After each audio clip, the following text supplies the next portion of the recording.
Hi all അസ്സലാമു അലൈക്കും, welcome back. അപ്പോൾ ഇന്നത്തെ നമ്മുടെ ഒരു കിടിലൻ ഈവനിങ് സ്നാക്കാണ് കേട്ടോ. നമ്മുടെ അടുക്കളയിൽ സ്ഥിരമായിട്ട് കാണുന്ന കുറച്ച് ഐറ്റംസ് വെച്ചിട്ട് ഇന്ന് തന്നെ തയ്യാറാക്കാൻ പറ്റുന്ന ഒരു കിടിലൻ ഐറ്റമാണ് കേട്ടോ. അപ്പോൾ നമുക്ക് വീഡിയോയിലേക്ക് പോയാലോ. വീഡിയോയിലേക്ക് പോകുന്നത് ഇവനെ നിങ്ങൾക്ക് ചാനൽ ഇഷ്ടപ്പെടുന്നുണ്ടെങ്കിൽ പ്ലീസ് ഒന്ന് സബ്സ്ക്രൈബ് ചെയ്ത് സപ്പോർട്ട് ചെയ്യണേ. അപ്പോൾ നമുക്ക് ഈ ഒരു നെയ്യടയിലേക്ക് മെയിനായിട്ട് വേണ്ടുന്നതായിട്ട് നേന്ത്രപ്പഴമാണ് കേട്ടോ. അപ്പോൾ നല്ല പഴുത്ത നേന്ത്രപ്പഴം നോക്കിയിട്ട് തന്നെ എടുക്കുക. തൊലിയൊക്കെ കറുപ്പ് വരാനാവുന്ന നന്നായിട്ട് സോഫ്റ്റായിട്ട് പഴുത്ത പഴമില്ലേ, അതൊക്കെ ഉണ്ടെന്നുണ്ടെങ്കിൽ അതാണ് കേട്ടോ ഏറ്റവും ബെസ്റ്റ്. അപ്പോൾ ഇതാ ഞാനിവിടെ 2 പഴം എടുത്തിട്ടുണ്ട്. അതിനെ ഞാൻ ഈ ഒരു രീതിക്ക് ഒന്ന് കട്ട് ചെയ്തെടുത്തിട്ടുണ്ട് കേട്ടോ. അപ്പോൾ ഇതുപോലെ ചെറുതായിട്ട് കട്ട് ചെയ്ത് വെക്കണേ. ഇനി ഈ പഴത്തിനെ നമുക്ക് ജസ്റ്റ് ഒന്ന് വാട്ടിയെടുക്കണം. അപ്പോൾ ഇവിടെ ഞാനൊരു പാൻ വെച്ച് കൊടുത്തിട്ടുണ്ട്. പാൻ നല്ലപോലെ ചൂടായതിന് ശേഷം നമുക്കിതിലേക്ക് 1 ടേബിൾ സ്പൂണോളം നെയ്യ് ചേർത്ത് കൊടുക്കുക. RKGയോ അല്ലെങ്കിൽ മിൽമയുടെ നെയ്യ് ഏതായാലും കുഴപ്പമില്ല, നല്ല ഫ്ലേവറും മണമൊക്കെ ഉള്ള നോക്കിയിട്ട് ചേർത്ത് കൊടുക്കുക കേട്ടോ. അപ്പോൾ എണ്ണ നല്ലപോലെ ചൂടായതിന് ശേഷം നേരത്തെ നമ്മൾ കട്ടാക്കി വെച്ചിട്ടുള്ള പഴം മൊത്തത്തിലായിട്ട് ഇട്ട് കൊടുക്കുക. അതുപോലെ തന്നെ പഴത്തിന് കറക്റ്റ് ഒരു അളവൊന്നും ഇല്ല കേട്ടോ. നിങ്ങൾ എത്ര ലെയറായിട്ടുള്ള നെയ്യട ചെയ്യുന്നോ അതിനനുസരിച്ച് നോക്കിയിട്ട് കൂട്ടവും കുറക്കുകയൊക്കെ ചെയ്യണേ. എന്നിട്ട് നന്നായിട്ടൊന്ന് മിക്സ് ചെയ്ത് കൊടുത്തതിന് ശേഷം നമുക്ക് നല്ലപോലെ ഒന്ന് വാട്ടിയെടുക്കാം. കുറച്ചൊന്ന് ഉടഞ്ഞ് സോഫ്റ്റായി കിട്ടുന്നവരെ വാട്ടിയെടുക്കാം.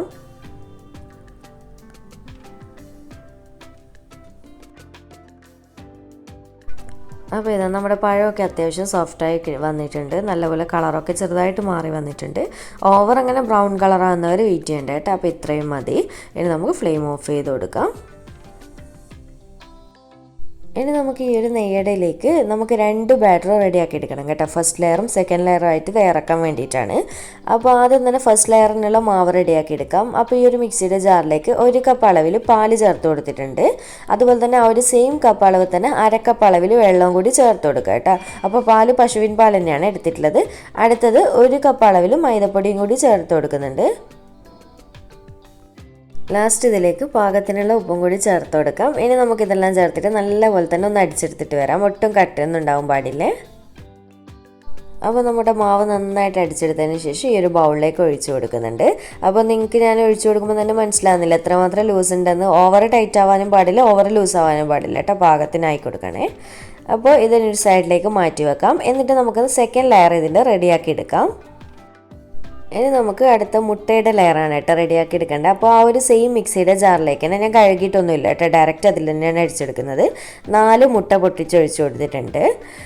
ഇനി നമുക്ക് ഇതിലേക്ക് ഒരു 1/4 കപ്പ് അളവിൽ പഞ്ചസാര ചേർത്ത് കൊടുക്കാം. മധുരം നിങ്ങൾക്ക് ഒരു 2-3 ടേബിൾ സ്പൂണോളം കൂട്ടിയിട്ട് എടുക്കുക കേട്ടോ, നോക്കിയിട്ട് അത്യാവശ്യം വേണമെന്നുണ്ടെങ്കിൽ. പിന്നെ ഒരു 4 ഏലക്കായ ചേർത്ത് കൊടുത്തിട്ടുണ്ട്. പിന്നെ ഒരു 2-3 നുള്ളു മഞ്ഞൾപ്പൊടി ചേർത്ത് കൊടുക്കാം. അത്യാവശ്യം നല്ലൊരു മഞ്ഞ കളർ കിട്ടാൻ വേണ്ടിയിട്ടാണ് കേട്ടോ ഒരു ലെയറിന്. ഇത്രയും ചേർത്ത് കൊടുത്തതിന് ശേഷം നമുക്ക് നല്ലപോലെ ഒന്ന് അടിച്ചെടുത്തിട്ട് വരാം. അങ്ങനെ നമ്മുടെ സെക്കൻഡ് ലെയറും റെഡി ആയിട്ടുണ്ട് കേട്ടോ, മുട്ടയുടെ മിക്സ്. അങ്ങനെ നമ്മുടെ 2 മാവും റെഡി ആയിട്ടുണ്ട്. ഇനി നമുക്കിതെങ്ങനെയാണ് നെയ്യട സെറ്റ് ചെയ്യുന്നതെന്ന് നോക്കാം. അപ്പോൾ ഇവിടെ ഗ്യാസ് സ്റ്റോപ്പിൽ ഞാൻ ഇതുപോലെ ഒരു നോൺ സ്റ്റിക്കിൻ്റെ പാൻ എടുത്ത് വെച്ചിട്ടുണ്ട്. പാൻ നല്ലപോലെ ചൂടായതിന് ശേഷം നന്നായിട്ട് നെയ്യ് തടവി കൊടുക്കുക കേട്ടോ. അപ്പോൾ ഇതുപോലെ ഒരു ബ്രഷ് വെച്ചിട്ടോ സ്പൂൺ വെച്ചിട്ടോ എന്തെങ്കിലും വെച്ചിട്ട് സൈഡൊക്കെ നന്നായിട്ട് തന്നെ ഒന്ന് ബ്രഷ് ചെയ്ത് കൊടുക്കണേ. ഇനി നമുക്ക് ഇതിലേക്ക് നമ്മൾ നേരത്തെ ഫസ്റ്റ് ലെയറിന് വേണ്ടി അടിച്ചു വെച്ചിട്ടുള്ള മൈദ മാവില്ലേ, അപ്പോൾ നിങ്ങൾക്ക് ഇതിൻ്റെ ലൂസ് മനസ്സിലാകുന്നില്ലേ, ഇത്ര മാത്രം മതി കേട്ടോ.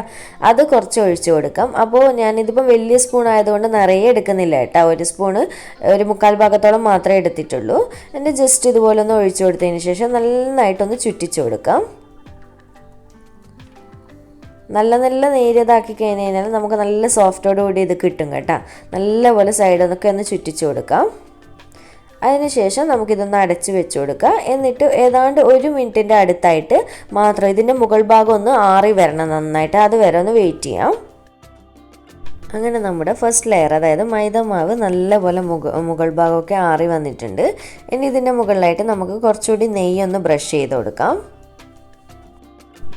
അതിനുശേഷം നമ്മൾ നേരത്തെ റെഡിയാക്കി വെച്ചിട്ടുള്ള മുട്ടയുടെ മിക്സ് ഉണ്ടല്ലോ, അത് ജസ്റ്റ് നന്നായിട്ട് ഇതുപോലെ ഒന്ന് ഇളക്കി കൊടുത്തതിന് ശേഷം അതും നിങ്ങൾക്ക് എത്രയാണോ കട്ടി ആവശ്യം അതിനനുസരിച്ച് നോക്കിയിട്ട് ഒഴിച്ചു കൊടുക്കുക കേട്ടോ.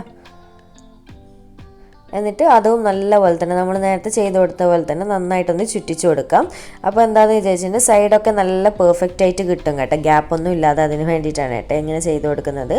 അപ്പോൾ ഇതുപോലെ മുട്ടയുടെ മിക്സ് ഒഴിച്ച് കൊടുത്ത ഉടനെ തന്നെ നമ്മൾ ഇതിലേക്ക് നമ്മൾ നേരത്തെ വാട്ടി വെച്ചിട്ടുള്ള പഴമില്ലേ, അത് എത്രയാണോ നിങ്ങൾക്ക് വേണ്ടത്, എത്ര കടിക്കാൻ നമുക്ക് എത്ര വേണോ അതിനനുസരിച്ച് നോക്കിയിട്ട് ചേർത്ത് കൊടുക്കുക കേട്ടോ. അവിടെ ഇവിടെയൊക്കെ ആയിട്ട് ചേർത്ത് കൊടുക്കുക. ഫസ്റ്റ് ലെയറിൽ തന്നെ ഒരുപാട് ചേർക്കണ്ട, കാരണം നമുക്ക് ഇനിയും ഇതുപോലെ തന്നെ കണ്ടിന്യൂസ് ആയിട്ട് ലെയർ വരും. അപ്പോൾ ഓരോന്നിലായിട്ട് ചേർക്കാൻ വേണ്ടി വെക്കണേ. എന്നിട്ട് ഇതും അടച്ച് വെച്ച് കൊടുക്കുക. ഈ ഒരു ലെയർ നമ്മുടെ മൈദമാവിലേക്കാളും കുറച്ചധികം സമയം എടുക്കും കേട്ടോ, മുകൾ ഭാഗം ആറി വരാനായിട്ട്. അപ്പോൾ ഒരു 1.5 മിനിറ്റോളം ഒന്ന് വെക്കണേ.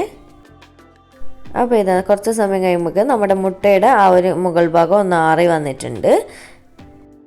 അപ്പോൾ ഈ ഒരു മുട്ടയുടെ മാവ് ആറിക്കഴിഞ്ഞാൽ നെയ്യ് തടവി കൊടുക്കണ്ട കേട്ടോ, ഡയറക്റ്റ് നമുക്ക് മൈദയുടെ മാവ് ഒഴിച്ചു കൊടുക്കാം. എന്നിട്ട് ഇനിയുള്ള കാര്യം ഞാൻ പിന്നെ ഡീറ്റെയിൽ ആയിട്ട് വീണ്ടും കാണിക്കണ്ട. ഫസ്റ്റ് ലെയർ നിങ്ങൾ എങ്ങനെയാണോ സെറ്റ് ചെയ്ത് ആ ഒരു സെയിം രീതിക്ക് തന്നെ ചെയ്യട്ടെ. ഞാൻ ജസ്റ്റ് ഒന്ന് സ്പീഡ് പറഞ്ഞു തരാം. ഫസ്റ്റ് മൈദയുടെ മാവ് ഒഴിച്ചു കൊടുക്കാം. എന്നിട്ട് നല്ലപോലെ അടച്ചു വെച്ചിട്ട് ആറിയതിന് ശേഷം ഒന്ന് നെയ്യ് ബ്രഷ് ചെയ്ത് കൊടുക്കാം. എന്നിട്ട് മുട്ടയുടെ മിക്സ് ഒഴിച്ചു കൊടുക്കാം. അതിൻ്റെ മുകളിൽ ഡയറക്റ്റ് ആ ഒരു സമയം തന്നെ നമ്മുടെ പഴം വാട്ടി വെച്ചത് കുറച്ച് ചേർത്ത് കൊടുക്കുക. എന്നിട്ട് അടച്ചു വെച്ച് കൊടുക്കുക. ആ ഒരു ഭാഗം ആറിയതിന് ശേഷം വീണ്ടും മൈദയുടെ മിക്സ്, അത് ആറിയതിന് ശേഷം വീണ്ടും നെയ്യ്, അങ്ങനെ കണ്ടിന്യൂസ് ആയിട്ട് ഇതുപോലെ തന്നെ ചെയ്തുകൊണ്ട് നിൽക്കുക കേട്ടോ. നിങ്ങളുടെ ലെയേഴ്സ് മാവ് എത്രത്തോളം ഉണ്ടോ അതിനനുസരിച്ച് ലെയർ ചെയ്തുകൊണ്ട് നിൽക്കുക. പിന്നെ വേറൊരു കാര്യം ഒന്ന് പ്രത്യേകം ശ്രദ്ധിക്കുക, നമ്മുടെ മൈദയുടെ മാവിൻ്റെ മുകളിൽ മാത്രമാണ് നെയ്യ് ബ്രഷ് ചെയ്ത് കൊടുക്കാൻ പാടുള്ളൂ കേട്ടോ. പിന്നെ നിങ്ങൾ വേറൊരു കാര്യം പ്രത്യേകം ഒന്ന് നോട്ട് ചെയ്യണേ, ഫ്ലെയിം നല്ലപോലെ കുറച്ച് വെക്കണം. അല്ലെങ്കിൽ നിങ്ങൾ മുകളിൽ ഒഴിക്കുന്നതിനനുസരിച്ച് അടിയിലെ ലെയറൊക്കെ കരിഞ്ഞ് വരും കേട്ടോ. അപ്പോൾ ഫ്ലെയിമിൻ്റെ കാര്യം ഒന്ന് പ്രത്യേകം ശ്രദ്ധിക്കുക. പിന്നെ അടിയിൽ വേറെ പാന് വെച്ചിട്ട് ചെയ്യുന്നതാണെങ്കിൽ അങ്ങനെയും ചെയ്യട്ടെ, കാരണം ചിലവരുടെ ഫ്ലെയിം അത്യാവശ്യം ഭയങ്കര വലിപ്പത്തിലായിരിക്കും കത്തുക. അങ്ങനെയാണെങ്കിൽ അതങ്ങനെ ചെയ്ത് കൊടുക്കണം. ഞാൻ പൊതുവേ അങ്ങനെ വെക്കാറില്ല, കാരണം നല്ലപോലെ ഫ്ലെയിം കുറച്ചിട്ടാണ് ചെയ്യാറുള്ളത്. അപ്പോൾ അതൊക്കെ ഒന്ന് ശ്രദ്ധിക്കുക കേട്ടോ. ബാക്കിയൊക്കെ സിമ്പിളാണ് ചെയ്യാൻ വേണ്ടിയിട്ട്. അപ്പോൾ പോലെ മൊത്തത്തിൽ ചെയ്ത് കൊടുക്കട്ടെ. നിങ്ങൾക്ക് കാണുമ്പോൾ മനസ്സിലാകുന്നുണ്ടാവും ഓരോന്നായിട്ട് ഞാനിവിടെ നിന്ന് ചെയ്യുന്നുണ്ട്. പിന്നെ വെറുതെ പറഞ്ഞ് ഓരോ ലെയർ കാണിച്ചിട്ട് വെറുതെ വീഡിയോ ലെങ്തി ആക്കണ്ടെന്ന് കരുതിയിട്ടാണ് കേട്ടോ. പിന്നെ അപ്പോൾ ഞാൻ ഇത് മുട്ടയുടെ മിക്സ് അടച്ച് വെച്ച് കൊടുത്തിട്ടുണ്ട്. ഇനി മൊത്തത്തിൽ ഞാൻ ചെയ്തെടുത്തിട്ട് കാണിച്ചു തരാം.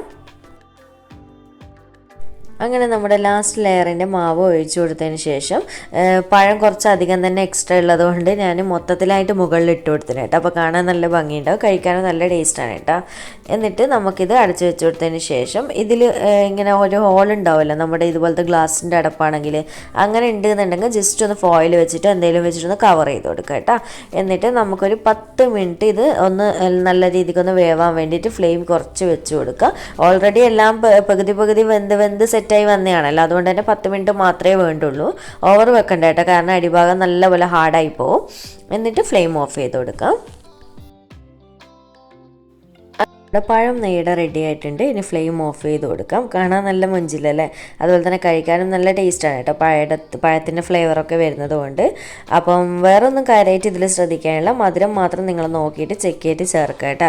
കാരണം ചിലത് പഴം കൂടുതൽ മധുരം ഉണ്ടാകുമ്പോൾ പഞ്ചസാരയുടെ അളവ് കുറക്കുക കൂട്ടുക എല്ലാം ചെയ്യുക കേട്ടോ നോക്കിയിട്ട്. അപ്പോൾ ജസ്റ്റ് ഒന്ന് തട്ടി കൊടുക്കുമ്പോൾ തന്നെ നിങ്ങൾക്ക് മനസ്സിലാവും സൈഡൊക്കെ നന്നായിട്ട് ഇളകി വരുന്നുണ്ട്.